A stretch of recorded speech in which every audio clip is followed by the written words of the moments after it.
We are honored to have with us a distinguished guest, a leader in the state's efforts to foster growth in the life sciences, the Lieutenant Governor of the Commonwealth of Massachusetts, Tim Murray.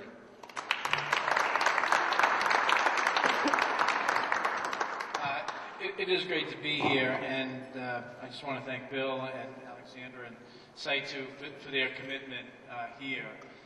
It's a commitment that we greatly appreciate, and working with our partners, Governor Patrick, working with the legislature, the House and the Senate, Senator Spilka, Representative Richardson, and Representative Santacandra, we have worked and made growth in the life sciences and biotech a major focus of our economic development agenda, not just in the middle of this economic crisis, but beforehand.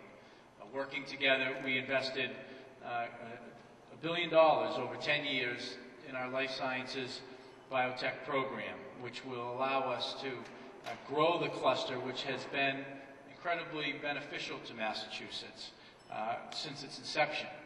We have an incredible amount of intellectual capital that Alexander referred to, medical delivery systems that exist in different regions of the state that support that, and a workforce that is extremely productive. And that has created an industry that has continued to grow and thrive even in the midst of this economic downturn. The life sciences and biotech has added jobs in this state in this economic downturn. So I am amazed when I hear people question this state's commitment, or the governor and our legislative partners, they question our commitment to this industry, as whether it's good to pick winners and losers. This industry is a winner.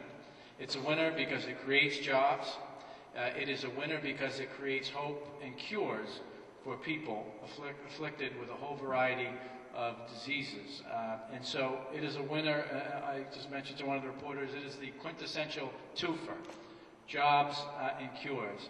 And this doesn't happen alone.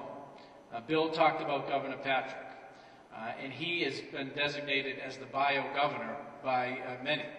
He's the bio-governor because he has been out personally, not only at the convention in Atlanta and the one in Boston, but he'll be in Chicago.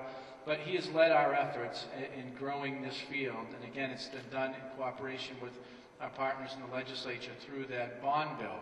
And that bond bill has then allowed us to create and establish the Life Sciences Center, capably led by Susan Wyndham-Bannister, who I know will be speaking as well. And we've also coordinated with the Mass Office of International Trade and Investment, MOIDI, and that's Pat Bench, who Bill mentioned, is a part of that team, because we want to grow and expand companies that are indigenous to Massachusetts in the Life Sciences and Biotech Center, and we can talk about that with our local officials. And I had a chance to join some of the Framingham town officials as we toured Genzyme recently, a great success story of a company growing and expanding in Massachusetts.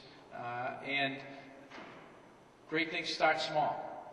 And the jobs here mean this building is more full. It's payrolls, that's tax base for the town.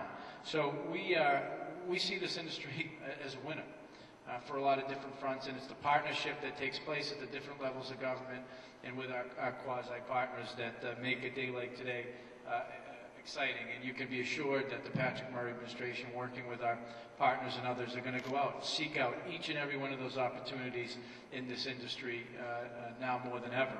But I think this is proof in the pudding that when you out, make the case, tout the strengths that this state possesses, good things can happen. And we see a real opportunity, not just in growing those companies indigenous to Massachusetts, but for what was talked about. We want to be the beachhead for those companies in different countries around the world, European Union and others. We want to be their beachhead into the U.S. market because of the assets that we possess. So thank you for making Massachusetts where you want to be, and we look forward to continued growth and expansion with your company in this industry. Thanks.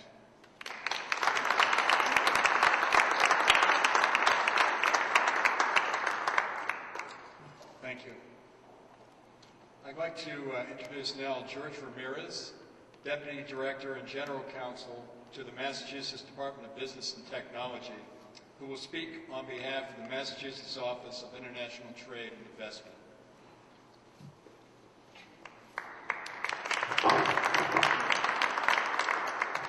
Good afternoon, Lieutenant Governor Murray, Senator Spilka, Representative Richardson, and Representative Santacondro, President Sharp, Dr. Fuchs, President Wyndham Bannister, dignitaries, and distinguished guests. It's really a pleasure to be here with you today. I do come to represent the Massachusetts Office of International Trade and Investment. Just recently, this is an agency, by the way, that is charged with recruiting and assisting foreign companies to come here to Massachusetts. Just recently, you'll be interested to know, I had an opportunity to speak to 25 French technology companies who are in the Massachusetts area, and I was hoping to strengthen our relationships and to build new ones, but more importantly, I was making the case to them that Massachusetts is the place for them to come and set roots, and that is what our agency is really all about. Massachusetts, as all of you know, is very proud of its existing relationship with France in the life science industry. And to exemplify that, in 2008, Massachusetts and France signed a memorandum of understanding focused on the life science corridor, where I know CYTOO has its headquarters. So it's very important to us. And this grand opening, as the Lieutenant Governor said, is extremely important for Massachusetts for a number of reasons. And number one, it sets the stage for job creation and economic development, but it also highlights the most important partnership between private and public industries, so between CYTOO and the Commonwealth and the City of Springfield. And so, having said that, welcome, CYTOO, and thank you for choosing Massachusetts, and I want you to know that our door is always open, so thank you for coming.